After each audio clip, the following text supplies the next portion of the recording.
है तो बहुत सारे स्प्लीन काम है। 1 से 1.5 लीटर ब्लड स्टोर करता है स्प्लीन। ओल्ड सेनल आरबीसी को मारता है, एब नॉर्मल आरबीसी को मारता है, साइज में गड़बड़ हो जाए उसको मारता है ना। तो और भी बहुत सारी चीजें हैं। ये काला आजार में और विशरल लिशमेनिया जिसको बोलते हैं, मलेरिया में स्प्लीन पर अटैक होता है, वो जो पैरासाइट है। तो मैं बात करूंगा, तो ये स्प्लीन है।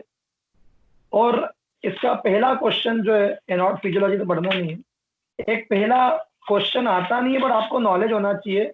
कॉन्जेनिटल एनोमलीज इन स्प्लीन, एक बीमारी है उसका नाम है स्प्लीनोकुलाई। सिंगल और multiple accessory spleens are sometime present. तो छोटे छोटे एक दो और स्प्लीन टंग जाते हैं शरीर में। नॉर्मल तो एक ही स्प्लीन है, बट दो एक और छोटे छोटे टंग जाए तो इसको स्प्लीनोकुलाई बोलते हैं। बट ये बहुत रेयर बीमारियां हैं, आपको नहीं मिलेगी देखने को, बट पता होना चाहिए। एब्सेंस ऑफ स्प्लीन, ये भी एक्सट्रीमली रेयर बीमारी है कि किसी का स्प्लीन ही एब्सेंट हो, ये भी हो सकता है। स्प्लीनिक सिस्ट बन सकती है बाय बर्थ, डेवलपमेंटल एरर है। और हेम्प्ट्रोमोस यानी कि ये भी थोड़ा रेयर है, बट कई बार ऐसा देखने को मिलता है कि स्प्लीन के अंदर हीमेटोमा या आर्टरीज वेन जो होती है वो फुली भी देखने को मिल सकती है। ये भी डेवलपमेंटल एरर है। तो ये कॉन्जेनिटल एनोमलीज ऑफ स्प्लीन के नाम पता होना चाहिए, जनरली नहीं पूछते। अब अगला है, ये भी पूछते नहीं है बट आपको ज्ञान होना चाहिए इसका भी, रप्चर ऑफ स्प्लीन, है ना। तो स्प्लीन कब रप्चर हो सकता है, कैसे रप्चर हो सकता है, हमको वो बात करना है। तो spleen is the most common intra abdominal organ injured in blunt trauma. तो जब भी कभी चोट लगेगी उल्टे हाथ की तरफ, यदि हम गिर गए, किसी ने लात मार दी, मुक्का मार दिया, तो स्प्लीन बहुत जल्दी बस्ट हो सकता है। ठीक है, स्पॉन्टेनियस रप्चर हो सकता है। तो वजह क्या है? पहला है पेनिट्रेटिंग ट्रोमा, कोई ने चाकू घोंप दिया, तलवार घोंप दी, या ब्लंट ऑब्जेक्ट, या गोली लग गई। कई बार गोली यहीं लगती साली, और स्प्लीन में इतना जबरदस्त ब्लड सप्लाई है कि व्यक्ति की बहुत जल्दी मौत हो जाती है। स्प्लीन में लग गई तो बहुत तकलीफ होना है तय। नॉन पेनिंग ट्रोमा के अंदर ऑटोमोबाइल,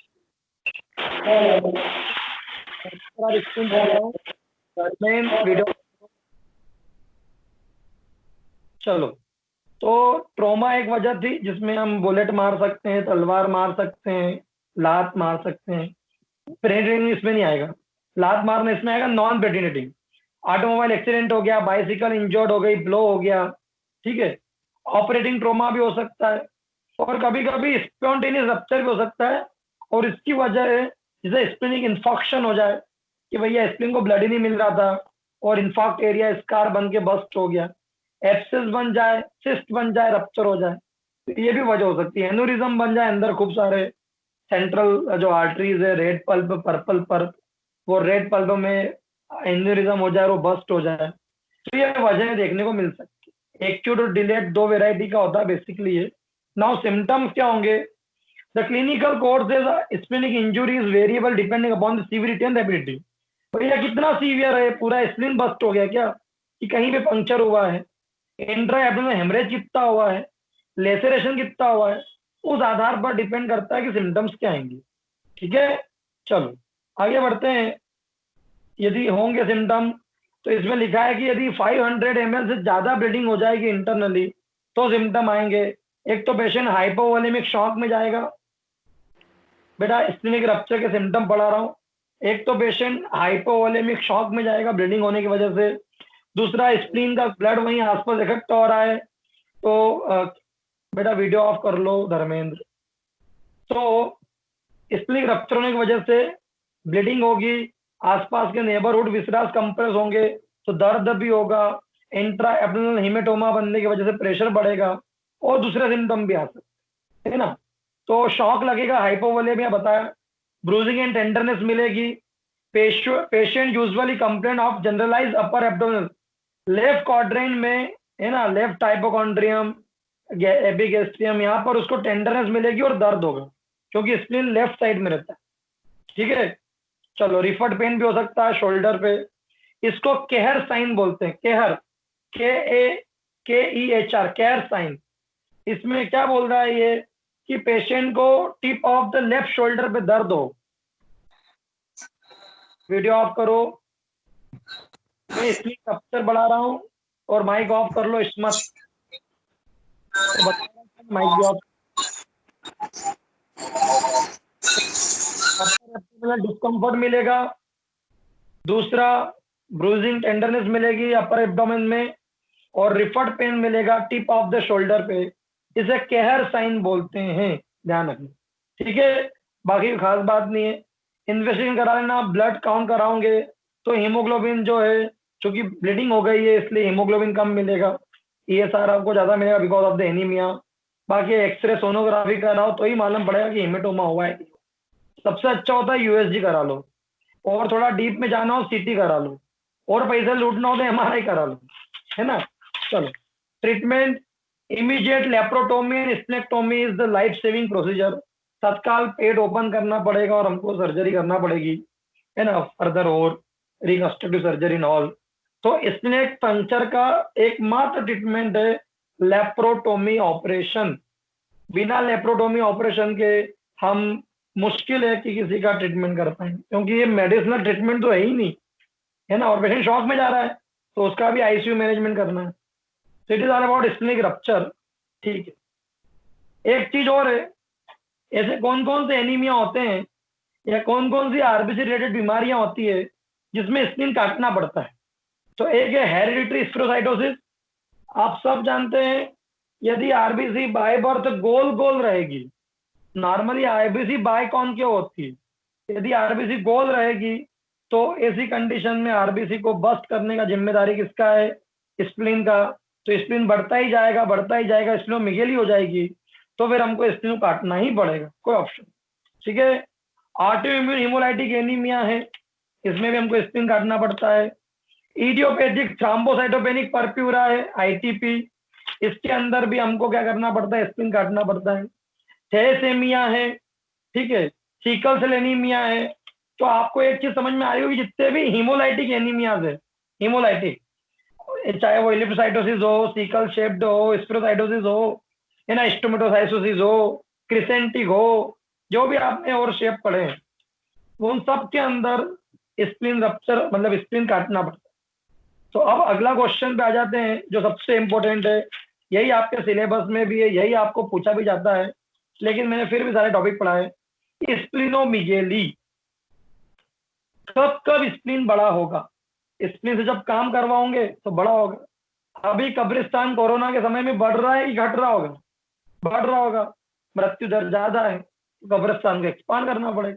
तो यदि RBC की बस्टिंग रेट ज्यादा हो जाएगी या RBC को ज्यादा फोड़ना एक जिम्मेदारी रहेगी, तो भी हमको स्प्लीन को क्या करना पड़ेगा, बढ़ाना पड़ेगा। तो काला आजार है, मलेरिया है, स्पेरोसाइटोसिस है, सिकल शेप्ड एनीमिया है, थैलेसेमिया है, ऑटो इम्यून हिमोलाइटिक एनीमियाज है, इन सब कंडीशन के अंदर हमें स्प्लीन, हमारा स्प्लीन बड़ा हो जाता है और इसीलिए हमको स्प्लेनेक्टोमी भी करना पड़ता है। तो बढ़ते हैं, blood disorder, hereditary spherocytosis, auto immune haemolytic anaemia, ITP, idiopathic thrombocytopenic purpura, thalassaemia, sickle cell anaemia, leukaemia, blood cancer, ये सारे ऐसे ब्लड डिसऑर्डर थे जिसके अंदर स्प्लीन जरूरत से ज्यादा बड़ा हो जाता है, क्योंकि उसको डिस्ट्रक्शन ज्यादा करना पड़ता है। दूसरा, कुछ इन्फेक्शन होते हैं लाइक टाइफाइड, TB, एंथ्रेक्स, है ना, मलेरिया, काला आजार, मलेरिया यानी प्लाज्मोडियम, काला आजार यानी लिशमेनिया डोनोवानी, और हाइड्रेटेड सिस्ट भी हो सकती है, इकाइनोकोकस ग्रेनुलोसस। तो इस वजह से भी न्यूप्लास्टिक में ट्यूमर है, हॉजकिन डिसीज, हॉजकिन डिसीज पढ़ा चुका हूं मैं आपको। ब्रेन में यदि इन्फेक्शन हो गया स्प्लीन आर्टरी में, और एक कॉज मैंने अभी जब लास्ट क्लास दी थी गुरुवार शुक्रवार को, तब बताया था शुक्रवार को कि पोर्टल हाइपरटेंशन भी स्प्लीनोमेगाली कराता है, क्योंकि पोर्टल प्रेशर बढ़ने से स्प्लीन से ब्लड नहीं लिया जाता, ठीक है। स्प्लेनिक वेन थ्रोम्बोसिस, स्प्लीन की वेन में थ्रोम्बस आ गया तो स्प्लीन ड्रेन नहीं कर पाएगा, सिस्ट बन गए स्प्लीन में। तो ये कुछ बीमारियां हैं जिसके अंदर स्प्लीन बड़ा हो जाता है। और स्प्लीनोमेगाली कोई बीमारी नहीं है, ये साइन है। काला आजार है तो साइन है स्प्लीनोमेगाली, मलेरिया है तो साइन है स्प्लीनोमेगाली, थैलेसेमिया है तो साइन है स्प्लीनोमेगाली, सिकल सेल एनीमिया है तो साइन है, ल्यूकेमिया है तो साइन है स्प्लीनोमेगाली, ठीक है। It is a sign, not symptom. Treatment, treat the cause, malaria है तो उसको ठीक कर भाई, लेरी को दे के, हाइड्रोक्सीक्लोरोक्विन दे के, अभी खूब चल रही है मार्केट में कोरोना में। काला आ जा रहा है तो उसको ठीक करो, स्पिरोसाइटोसिस है तो उसको ठीक करो, यदि हो पा रहा है, ल्यूकेमिया है तो वो ठीक करो, टीबी है तो वो ठीक करो, कुल मिला के कॉज ठीक करो। कुछ कॉज ऐसे होते हैं जो ठीक नहीं कर सकते, है ना, जैसे ल्यूकेमिया कैंसर के ठीक हो रहा है ना, इस कॉन्जेनिटल स्पिरोसाइटोसिस नहीं ठीक हो रही है, तो फिर हमको स्प्लीन काटना पड़ता है, जब जब बढ़ता है काटना। 3 वैरायटी का स्प्लीनोमेगाली मिलता है, mild, moderate and severe. 2 inch तक यदि बढ़ जाए तो माइल्ड, 2 से 4 इंच बढ़ जाए, अम्लागस की बॉर्डर तक आ जाए तो मॉडरेट, और अम्लागस भी क्रॉस कर जाए, 6 इंच से ज्यादा बढ़ जाए यदि spleen, that is severe splenomegaly. ठीक है, चलो now next, next topic copy paste splenectomy.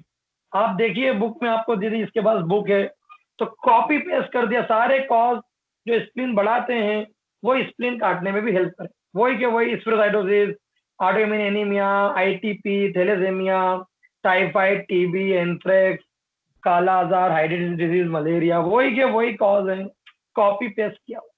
ठीक है, so it is all about splenomegaly, it is all about spleen।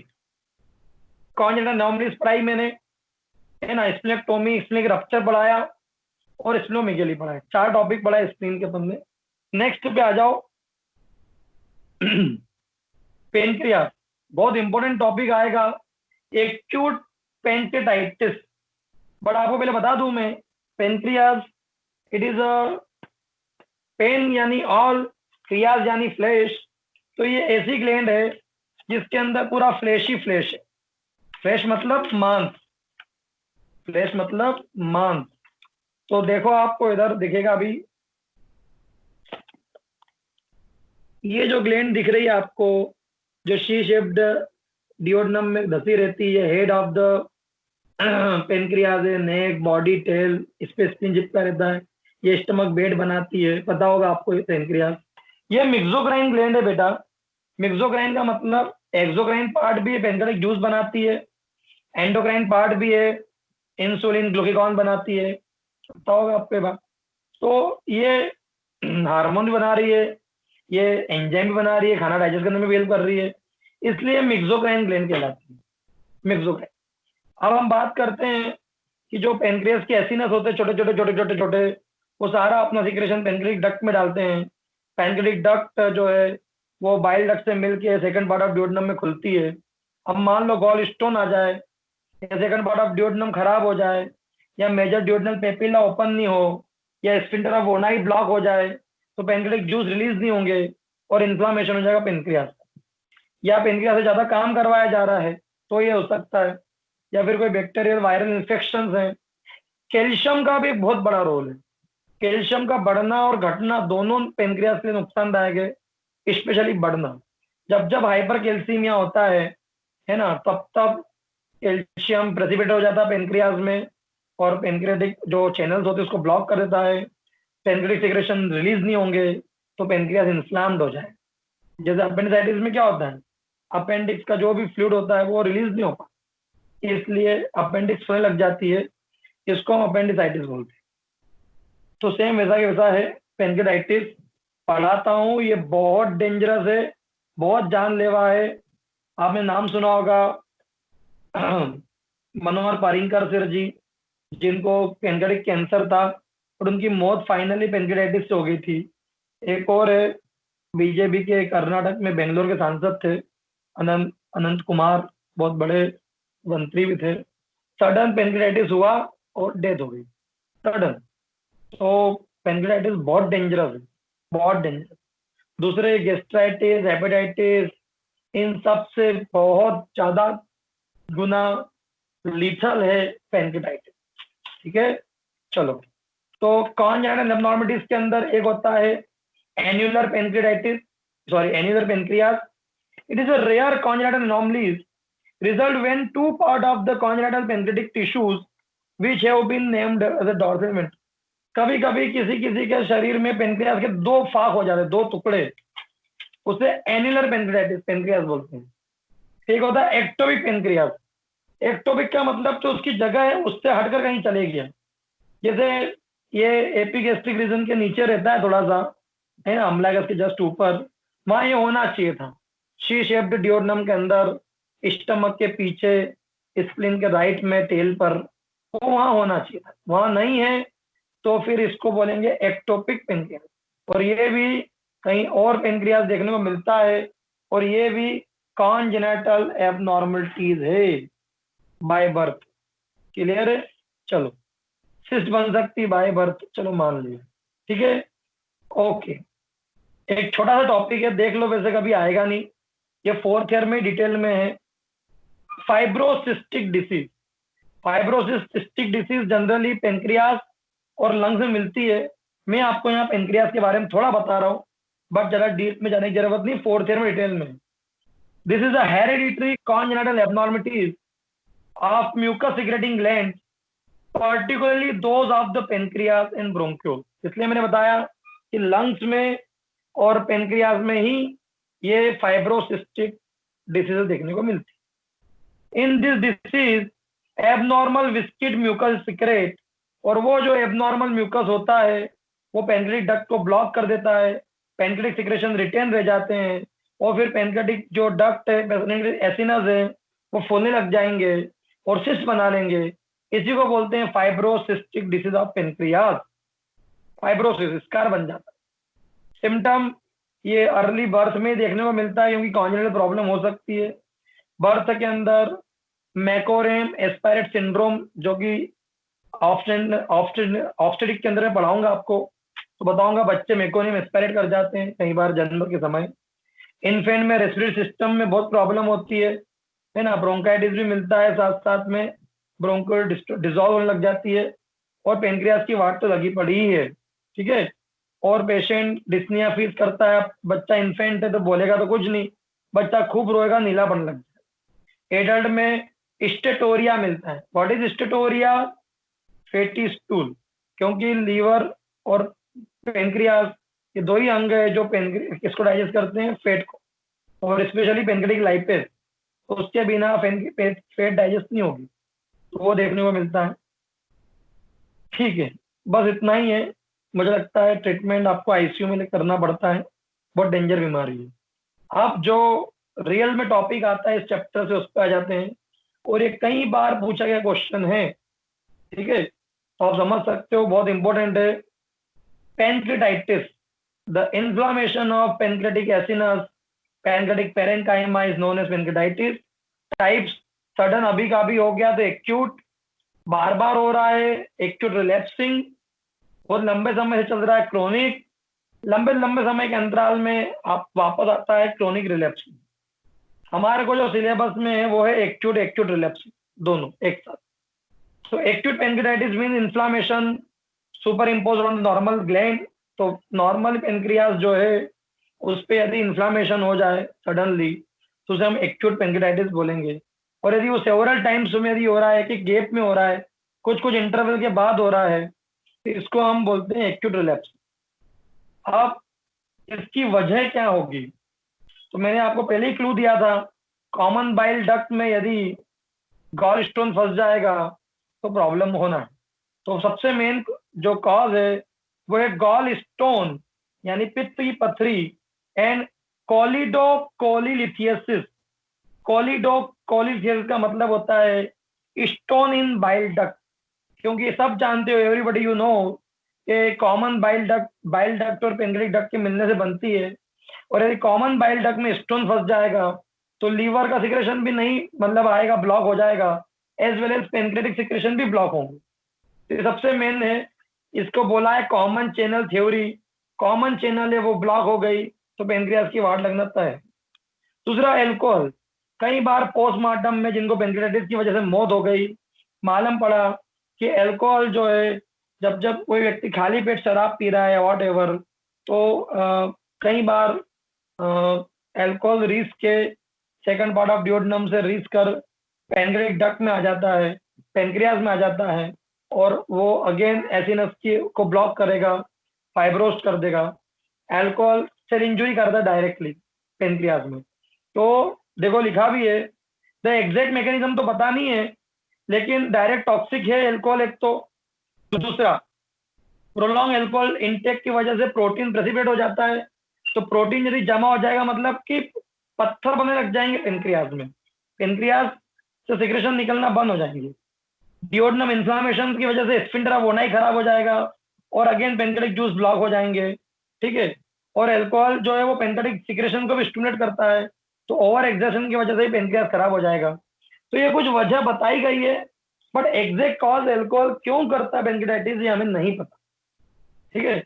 Obstruction, pancreatic duct block हो जाए ट्यूमर व्यूमर की वजह से, मेटाबॉलिक लिपिड बढ़ने की वजह से, कैल्शियम बढ़ने की वजह से, ये सभी देखने को मिल सकता है। वेस्कुलर, वेन में या आर्टरी में ब्लॉकेज है, ऑपरेशन के बाद में कोई इन्फेक्शन आ जाए, या फिर मिसलेनियस में कुछ टॉक्सिन्स है जैसे अल्कोहल, जिंक ऑक्साइड, कुछ वायरस है, मम्स, इको वायरस, ठीक है, कुछ ड्रग्स है, स्टेरॉइड है ना, फ्रूजेमाइड, फ्रूजेमाइड मतलब लेसिक्स डायरेटिक, तो ये सारी दवाइयां भी जो है वो क्या करती है, पेनक्रेटाइटिस करा सकती है। पैथोलॉजी मुझे नहीं बताना है, इन्फ्लामेशन ऑफ पेनक्रियास, तो रेडनेस मिलेगी, स्वेलिंग मिलेगी, पेन होगा, है ना, बुखार आएगा, ठीक है, ये देखने को मिलेगा, हेमरेज भी हो सकता है।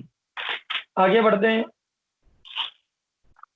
Symptom, the sign and symptom of pancreatitis vary according to degree of disease.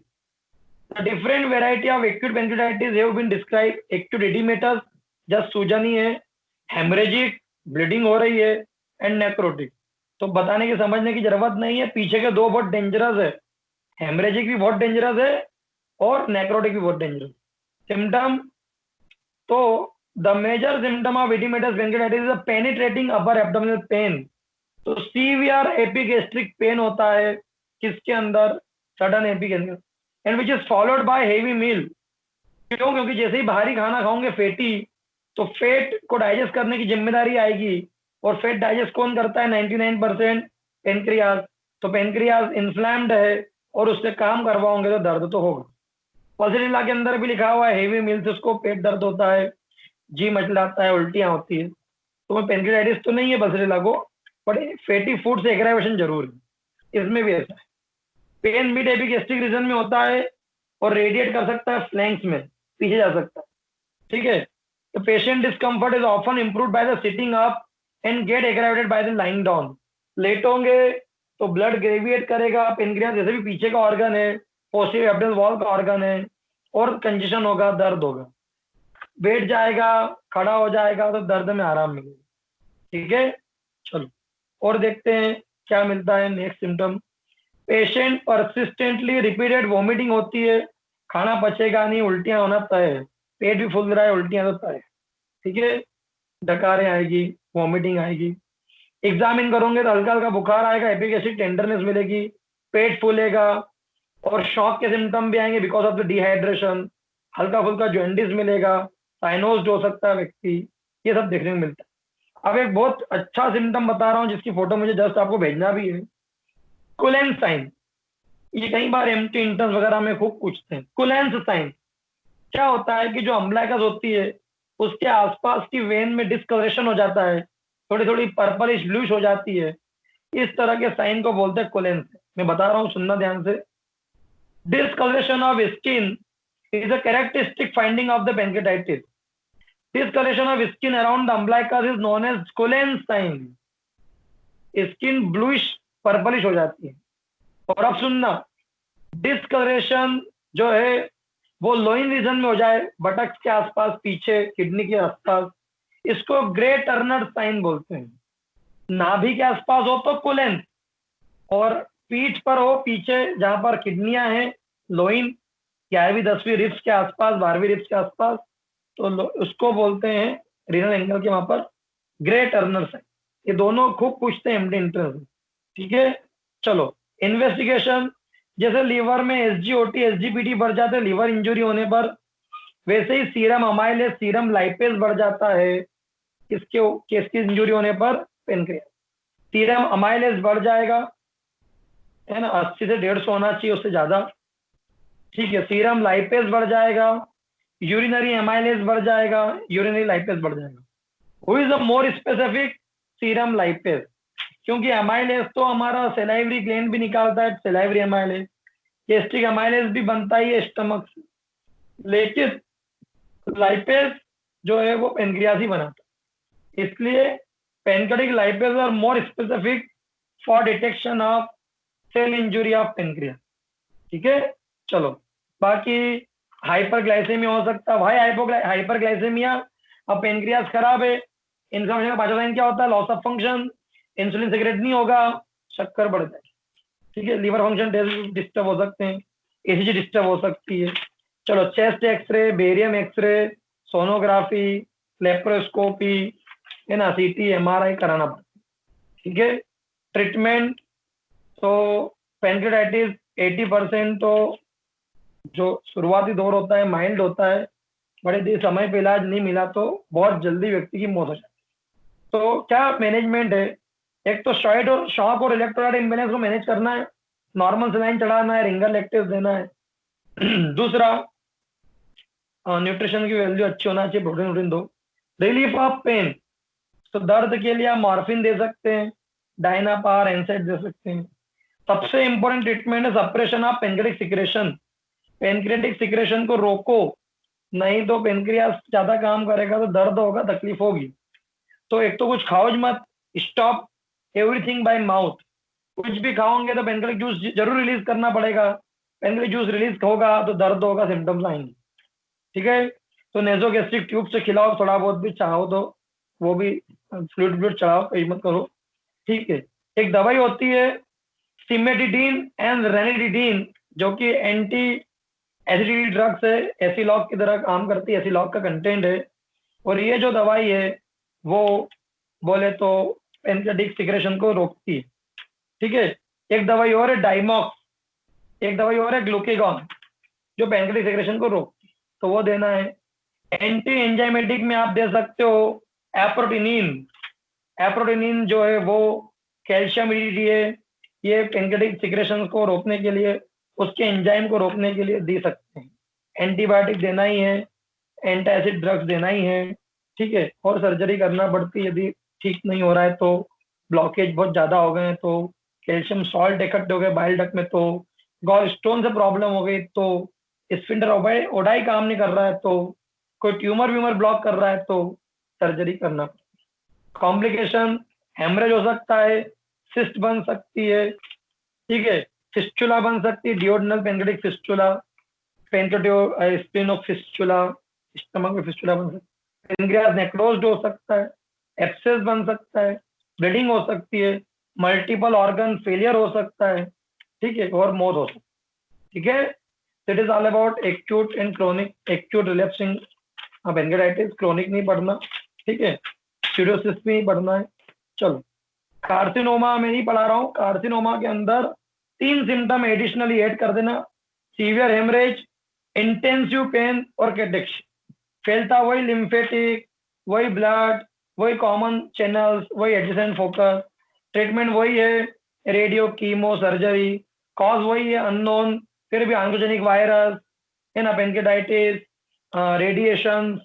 ठीक है, क्रोनिक इरिटेशन, शराब पीना, स्मोकिंग, फैटी फूड खाना, एज, जेंडर, ये सारे कॉल्स में आए।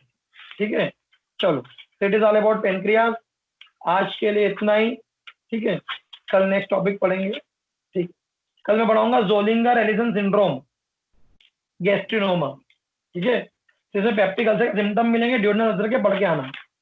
कल हम स्टार्ट करेंगे अल्सरेटिव कोलाइटिस, कॉन्स डिसीज, है ना, इंटेस्टाइन। ठीक है, चलो आज के लिए इतना ही, रेगुलर पढ़ो। ठीक। Okay sir.